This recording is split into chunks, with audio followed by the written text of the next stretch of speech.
السلام عليكم ورحمة الله وبركاته. بسم الله والصلاة والسلام على رسول الله. أعزائي المشاهدين، إن شاء الله تكونوا بصحة جيدة وعافية. اليوم راح نعطيكم وصفة بزاف بنينة وسهلة وسريعة. دجاج مشوي في الفرن. راح نعطيكم طريقة سهلة وبسيطة، وهنا تاكلوا حاجة مضمونة في الدار. يعني اللي تشهى دجاج مشوي ولا تجي رائعة، تجي هذه الوصفة بنينة وأحسن من المحلات، وتجي كذلك فيها الصلصة. تقدروا ترافقوها مع روز، مع فريت كيما ني دايره، مع اي حاجه يعني تكونوا موجدينها. هنا هذه الوصفه اغلبيه الاوقات كنت نديرها مع روز، مع الشعيريه ولا روز بالشوربه فيرميسال، تجي بزاف بنينه. نمر مباشره لطريقه تحضير هذه الوصفه. هنا اول حاجه كانت عندي دجاجه متوسطه الحجم، نقيتها مليح، غسلتها ودرتها في شويه ماء وملح وخل، خليتها حوالي 5 دقائق وعاودت غسلتها. هنا تحكموا نصف حبه تاع ليمون تحكوها عليها وتخلوها بجهه. هنا اول حاجه ندير حوالي 5 ملاعق تاع زيت كبار. هنا كان ثوم عندي مجمد، درت 3 قطع. هنا راهم رقيق بزاف هذوك القطع، يعني ديروا حوالي 4 فصوص ولا 5 تاع ثوم ترابوهم. ندير هنا علبه ياغورت طبيعي. اللي ما عندهاش هنا دير كاس تاع اللبن، يعني حوالي كاس تاع اللبن، كذلك يعطيها طراوه ويعطيها بنه في الطياب. راح نزيد معاهم ملعقه تكون معمره مليح تاع خردل ولا موطارد، تقدروا تستغنوا عليها لكن تعطيها مذاق رائع جدا لهذه الوصفه. هنا رايحه ندير عصير نصف حبه تاع ليمون. انا النصف الاول كنت غسلت به كما قلت لكم الدجاج ونقيته بالنصف الحبه، والنصف الثاني راح نعصره ونديره في لاماريناد تاعي. بالنسبه للتوابل اختياري، المهم ما تكثروش يعني التوابل بزاف، ديروا حوالي ربع ملعقه ولا نصف ملعقه من هذيك الصغيره تاع القهوه. انا هنا درت عكري حلو نصف ملعقه، ويعني كميه قليله تاع عكري حار. درت هنا قزبر مطحون يابس، درت كذلك شويه تاع سكينجبير، توابل دجاج، ودرت كذلك فلفل اسود، ودرت كما راكم تشوفوا ثوم بودر. يعني الا كان عندكم ديروه، ما كانش عندكم اكتفوا بالثوم فقط، لكن يعطيها بنه كذلك مليحه لهذه الوصفه. هنا هذو هما التوابل اللي درتهم.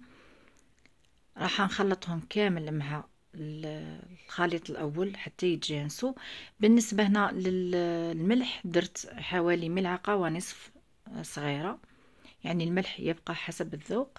اللي يستعملوا مكعبات مرق الدجاج واللي ما ننصحش بها، تقدري هنا تستعملي في الخلطه هذه تقدري تستعملي مكعب. نخلطهم مليح بهذه الطريقه. وهنا الدجاج تاعي كما كنتم تشوفوا نقسمها من جهه الظهر على 2، يعني ماشي من جهه الصدر، نقسمها من جهه الظهر، نفتحها بهذه الطريقه وندير فيها فتحات في الكويس، وراح ندير فيها فتحه في الصدر.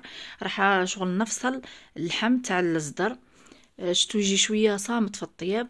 هنا نحلهم من الجهه السفليه ونحلهم من الاعلى باش من بعد نعمر فيهم الحشو.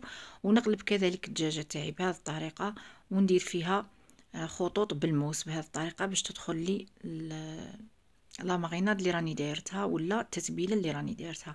هنا نحلو بهذه الطريقه كما كنتم تشوفوا. هنا يتوزع يعني الكميه مليحه تاع التتبيله، يجيكم كامل صدر بنين ولاحقه الملح ولاحقته التتبيله.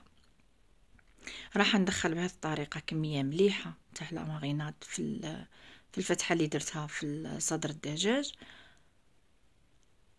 وبعدها راح ندخل كامل هذيك الدجاجه عندي في التتبيله اللي راكم تشوفوا فيها.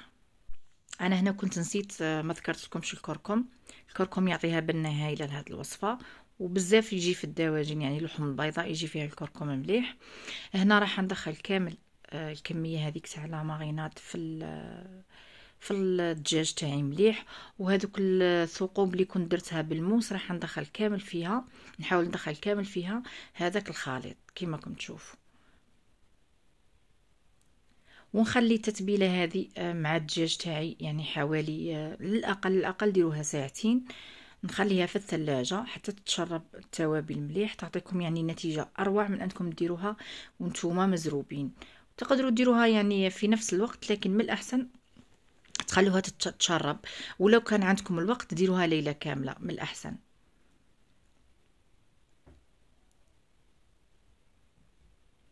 هنا نحاول ندخل هذيك التتبيله مليح، راح نغطيها ونديرها في الثلاجه حتى الوقت اللي نبغي نطيبها. انا هنا بعد ما فاتت عندي ساعتين، درتها غير ساعتين للامانه، ما كانش عندي الوقت، درتها ساعتين. راح نجيب بلاطو اللي حندخلها فيه للفرن. الفرن كنت سخنته على درجه حراره 200 كدرجه اوليه، وراح من بعد نعاود نقص كي ندخل الدجاج تاعي يطيب، نقص له ل 180. هنا نحطها بهذا الشكل، ونزيد التتبيله اللي بقات لي نزيد نحطها عليها من الاعلى، وراح ندير نصف كاس تاع ماء في الغيسيبيون اللي كنت درت فيها التتبيله. راح نخلطها مليح ونديرها مع الدجاج في البلاطو كما كنت تشوفوا. انا نخليها طيب مده ساعه كامله عاد باش نفتح عليها. نقلعوا البابي كويسون الالومنيوم. نبدا كل مره نضيف لها شويه من الخليط تاع لاصوص اللي يكون اسفل الدجاجه، نضيف من الاعلى ونخليها تتحمر. يعني كل مره حوالي 6 مرات وانا ندير في هذه العمليه حتى يعني نتحصل على اللون اللي راني نحوس عليه. المهم هذه هي، راح لكم نخليها طيب ساعه كامله ونشوفوها مع بعض. هذه هي الوصفه بعد ما طابت. شوفوا الدجاج يجي شهي ومنظر رائع، ولاصوص كذلك تجي بنينه وثقيله كما كنت تشوفوا. هنا كنت انا درت معها بطاطا دوائر مقليه، وانتم عندكم الاختيار يعني في التزيين، واش بغيتوا ترافقوا معاها ديروا.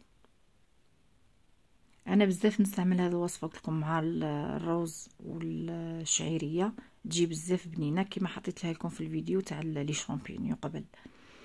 راح يعني ندير تزيين عادي ونحط الدجاج تاعي.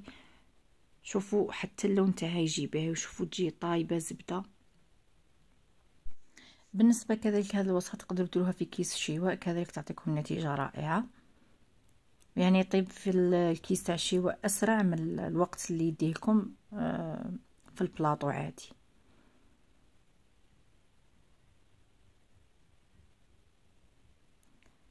هنا لاصوص تقدروا كيما قلت لكم ديروها بجهه في بول وحدها، وتقدروا ترافقوها مباشره مع الطبق تاعكم. كانت هذه هي الوصفه نهار اليوم، ان شاء الله تعجبكم اعزائي المشاهدين، وان شاء الله نكون خفيفه عليكم في هذا الفيديو. ما تنساوش فقط التعليقات وجام لا فيديو وبارطاجوه مع اصدقائكم اذا عجبتكم الوصفه. كذلك ما تنساوش دعم في القناه. ما لي نقولكم الا تهلاو في رواحكم، ومع السلامه في وصفه اخرى ان شاء الله.